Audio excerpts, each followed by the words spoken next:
it chapter by chapter, one bite at a time. So many adventures and mountains we can climb. Take it word for word, line by line, one bite at a time.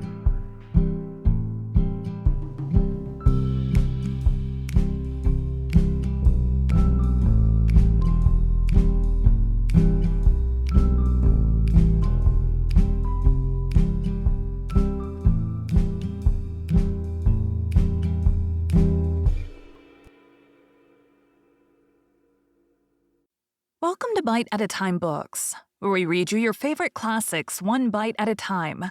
My name is Bree Carlile, and I love to read, and wanted to share my passion with listeners like you.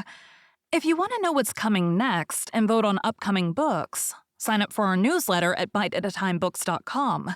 You'll also find our new t-shirts in the shop, including podcast shirts and quote shirts from your favorite classic novels. Be sure to follow my show on your favorite podcast platform so you get all the new episodes. You can find most of our links in the show notes. But also our website, biteatatimebooks.com, includes all of the links for our show, including to our Patreon to support the show, and YouTube, where we have special behind the narration of the episodes. We're part of the Bite at a Time Books Productions Network. If you'd also like to hear what inspired your favorite classic authors to write their novels, and what was going on in the world at the time, check out the Bite at a Time Books Behind the Story podcast, wherever you listen to podcasts. Please note, while we try to keep the text as close to the original as possible, some words have been changed to honor the marginalized communities who've identified the words as harmful, and to stay in alignment with Bite at a Time Books' brand values. Today we'll be continuing Little Men by Louisa May Alcott. Chapter 9. Daisy's Ball.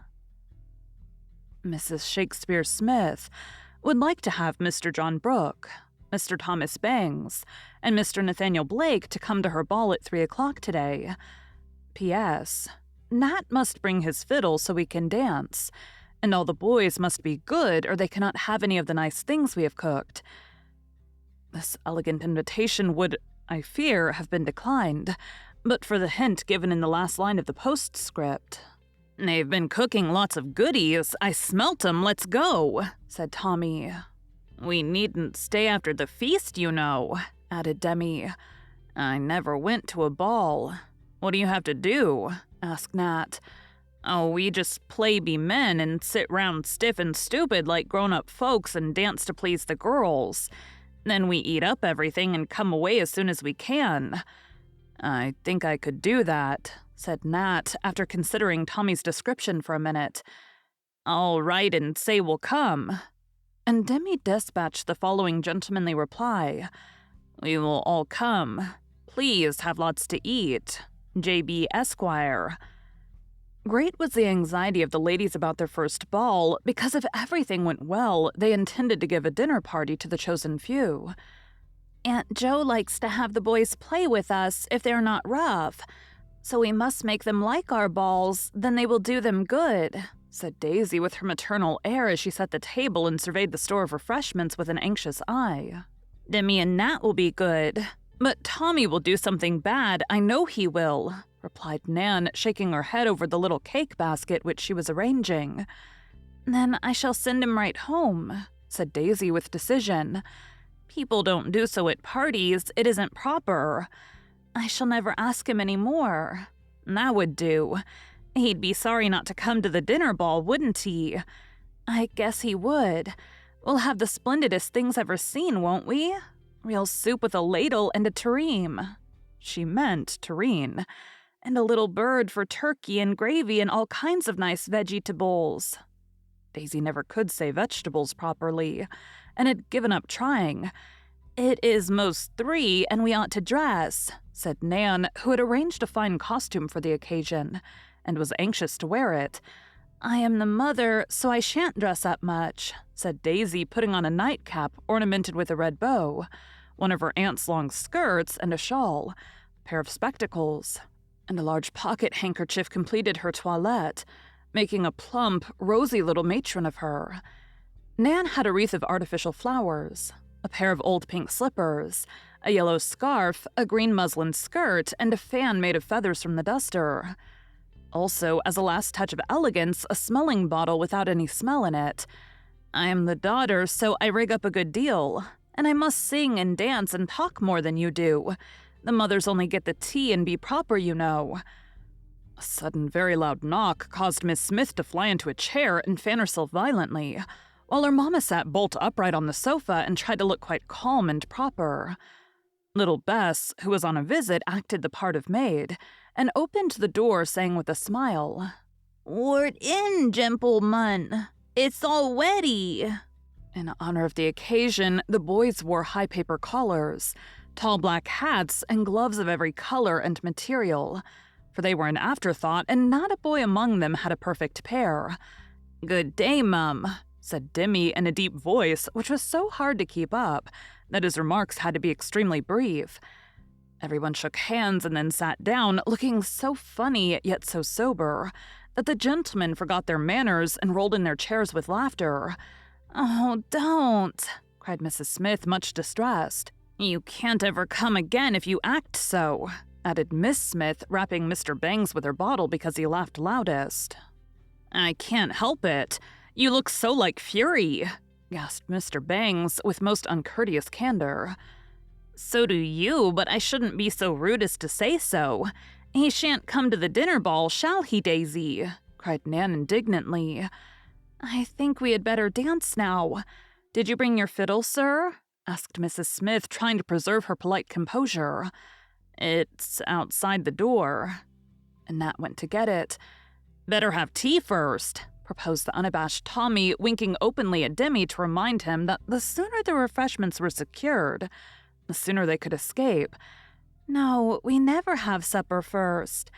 And if you don't dance well, you won't have any supper at all.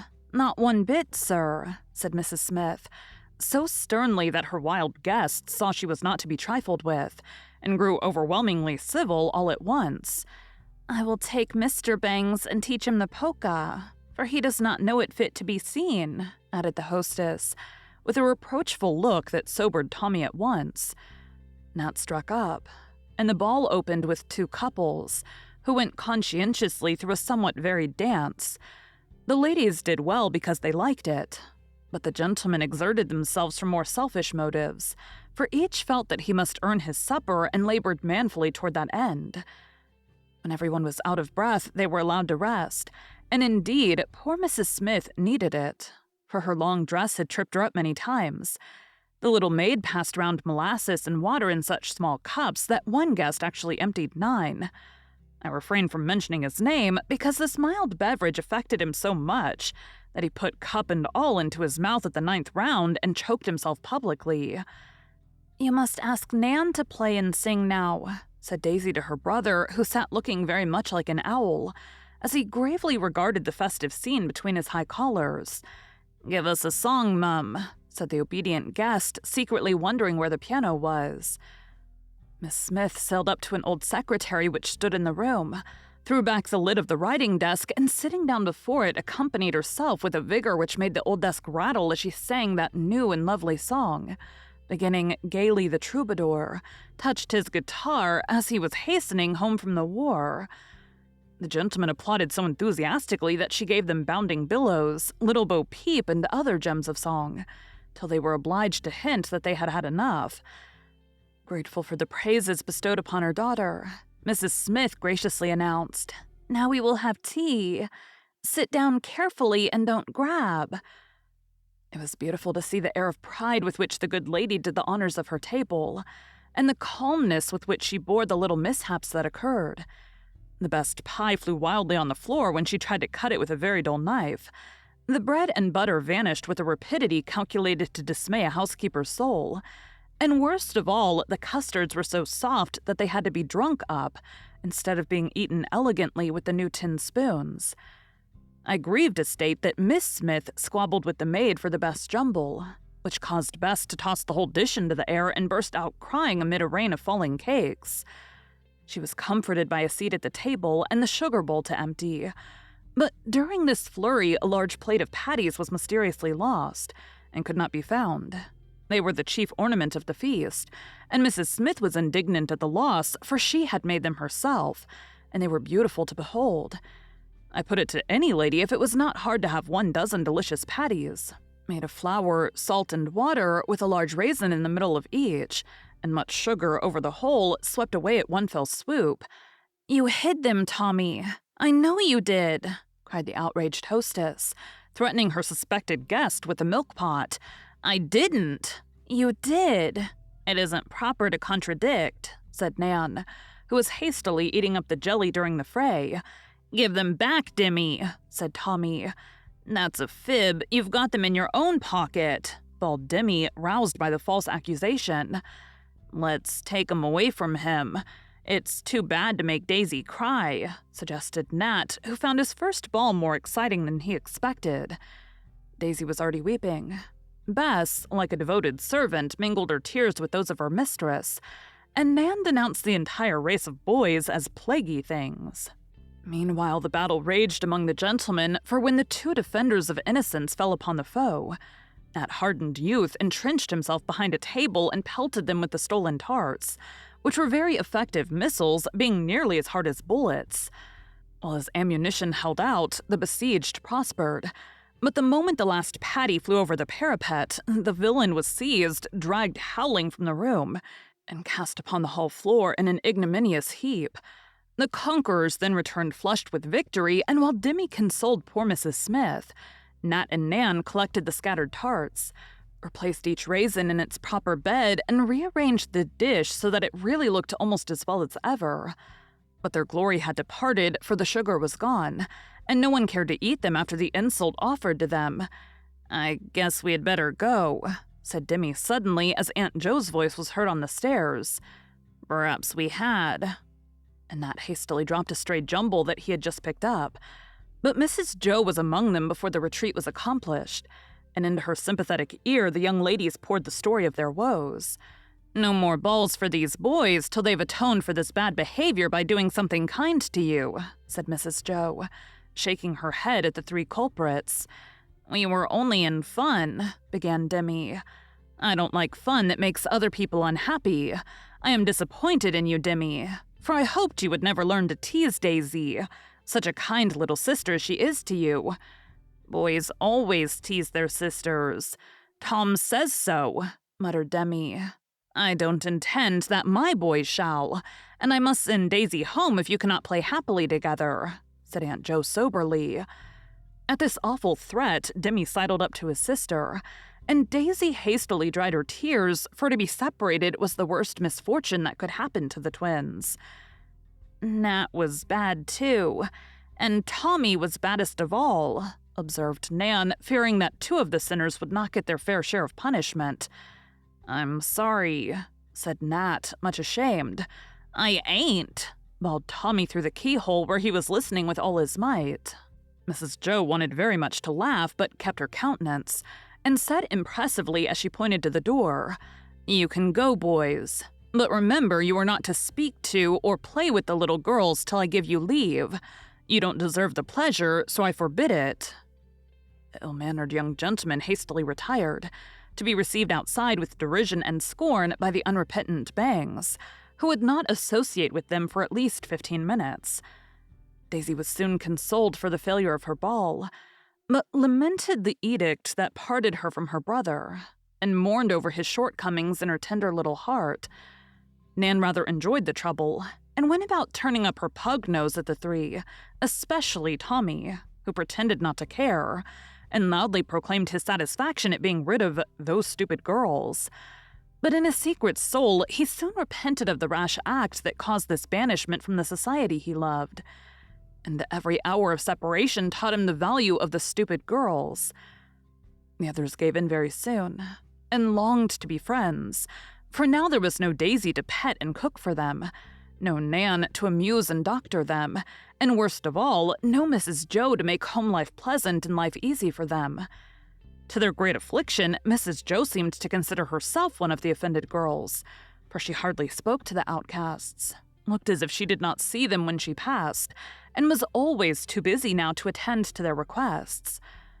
This sudden and entire exile from favor cast a gloom over their souls, for when Mother Bear deserted them, their sun had set at noonday, as it were, and they had no refuge left. This unnatural state of things actually lasted for 3 days.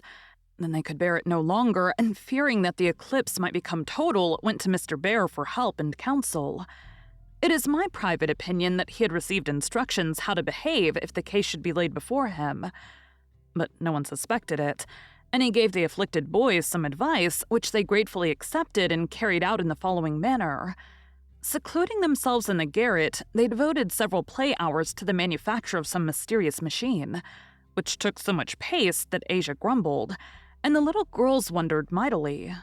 Nan nearly got her inquisitive nose pinched in the door, trying to see what was going on, and Daisy sat about openly lamenting that they could not all play nicely together and not have any dreadful secrets. Wednesday afternoon was fine, and after a good deal of consultation about wind and weather, Nat and Tommy went off, bearing an immense flat parcel hidden under many newspapers. Nan nearly died with suppressed curiosity. Daisy nearly cried with vexation, and both quite trembled with interest when Demi marched into Mrs. Bear's room, hat in hand, and said in the politest tone possible to a mortal boy of his years, "Please, Aunt Jo, would you and the girls come out to a surprise party we've made for you? Do, it's a very nice one." "Thank you. We will come with pleasure. Only I must take Teddy with me," replied Mrs. Bear with a smile that cheered Demi like sunshine after rain. "We'd like to have him. The little wagon is all ready for the girls. You won't mind walking just up to Pennyroyal Hill, will you, Auntie?" "I should like it exceedingly. But are you quite sure I shall not be in the way?" "Oh, no, indeed. We want you very much, and the party will be spoilt if you don't come," cried Demi with great earnestness. "Thank you kindly, sir." And Aunt Jo made him a grand curtsy, for she liked frolics as well as any of them. "Now, young ladies, we must not keep them waiting.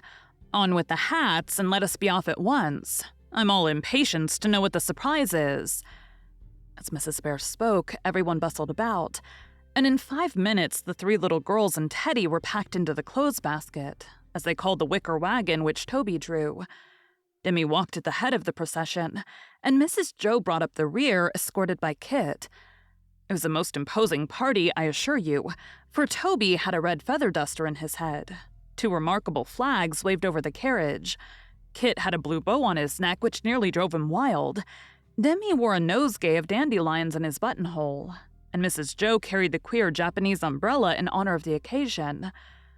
The girls had little flutters of excitement all the way, and Teddy was so charmed with the drive that he kept dropping his hat overboard, and when it was taken from him, he prepared to tumble out himself, evidently feeling that it behooved him to do something for the amusement of the party. When they came to the hill, nothing was to be seen but the grass blowing in the wind, as the fairy books say, and the children looked disappointed. But Demi said in his most impressive manner, "Now you all get out and stand still, and the surprise party with come in," with which remark he retired behind a rock, over which heads had been bobbing at intervals for the last half hour.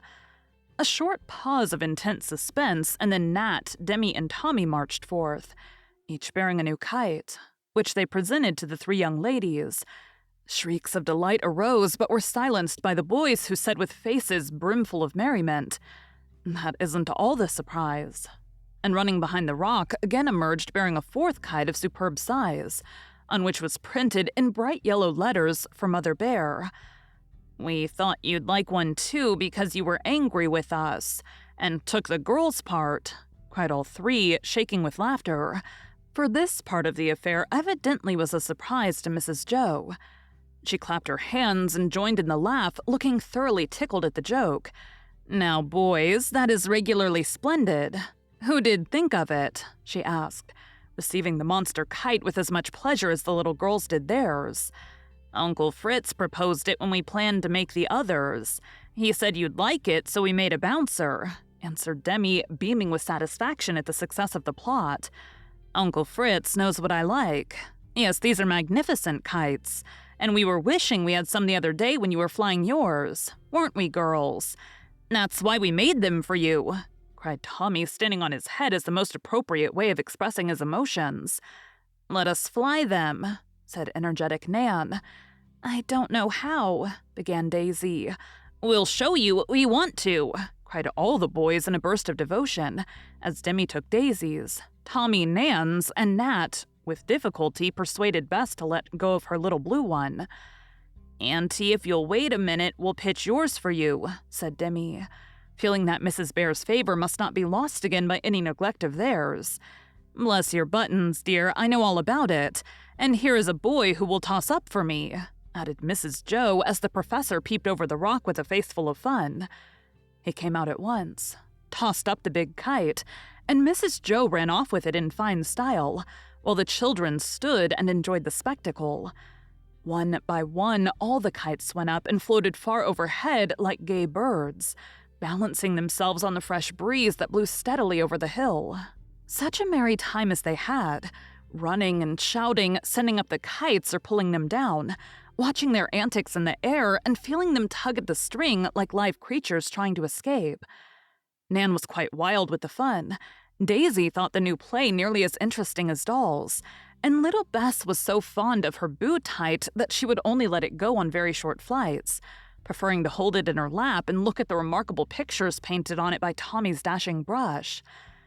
Mrs. Joe enjoyed hers immensely, and it acted as if it knew who owned it, for it came tumbling down head first when least expected, caught on trees, nearly pitched into the river, and finally darted away to such a height that it looked a mere speck among the clouds. By and by, everyone got tired, and fastening the kite strings to trees and fences, all sat down to rest except Mr. Bear, who went off to look at the cows with Teddy on his shoulder. "Did you ever have such a good time as this before?" asked Nat as they lay about on the grass, nibbling pennyroyal like a flock of sheep. "Not since I last flew a kite, years ago when I was a girl," answered Mrs. Joe. "I'd like to have known you when you were a girl. You must have been so jolly," said Nat. "I was a naughty little girl, I'm sorry to say." "I like naughty little girls," observed Tommy, looking at Nan, who made a frightful grimace at him in return for the compliment. "Why don't I remember you then, Auntie? Was I too young?" asked Demi. "Rather, dear. I suppose my memory hadn't come then. Grandpa says that different parts of the mind unfold as we grow up, and the memory part of my mind hadn't unfolded when you were little, so I can't remember how you looked," explained Demi. "Now, little Socrates, you had better keep that question for Grandpa. It is beyond me," said Aunt Joe, putting on the extinguisher. "Well, I will. He knows about those things, and you don't," returned Demi, feeling that on the whole, kites were better adapted to the comprehension of the present company. "Tell about the last time you flew a kite," said Nat, for Mrs. Joe had laughed as she spoke of it, and he thought it might be interesting. "Oh, it was only rather funny, for I was a great girl of 15 and was ashamed to be seen at such a play. So Uncle Teddy and I privately made our kites and stole away to fly them. We had a capital time and were resting as we are now, when suddenly we heard voices and saw a party of young ladies and gentlemen coming back from a picnic. Teddy did not mind, though he was rather a large boy to be playing with a kite, but I was in a great flurry, for I knew I should be sadly laughed at, and never hear the last of it, because my wild ways amused the neighbors as much as Nan's do us. What shall I do? I whispered to Teddy as the voices drew nearer and nearer. I'll show you, he said, and whipping out his knife, he cut the strings. Away flew the kites, and when the people came up, we were picking flowers as properly as you please. They never suspected us, and we had a grand laugh over our narrow escape. Were the kites lost, Auntie? Asked Daisy. Quite lost, but I did not care, for I made up my mind that it would be best to wait till I was an old lady before I played with kites again. And you see, I have waited, said Mrs. Joe, beginning to pull in the big kite, for it was getting late. Must we go now? I must, or you won't have any supper. And that sort of surprise party would not suit you, I think, my chickens. Hasn't our party been a nice one? Asked Tommy complacently. Splendid, answered everyone. Do you know why? It is because your guests have behaved themselves and tried to make everything go well. You understand what I mean, don't you?" "Yes'm," was all the boys said. But they stole a shamefaced look at one another as they meekly shouldered their kites and walked home, thinking of another party where the guests had not behaved themselves, and things had gone badly on account of it. Thank you for joining Bite at a Time Books today, while we read a bite of one of your favorite classics. Again, my name is Bree Carlile, and I hope you come back tomorrow for the next bite of Little Men. Don't forget to sign up for our newsletter at biteatatimebooks.com and check out the shop. You can check out the show notes or our website, biteatatimebooks.com, for the rest of the links for our show. We'd love to hear from you on social media as well.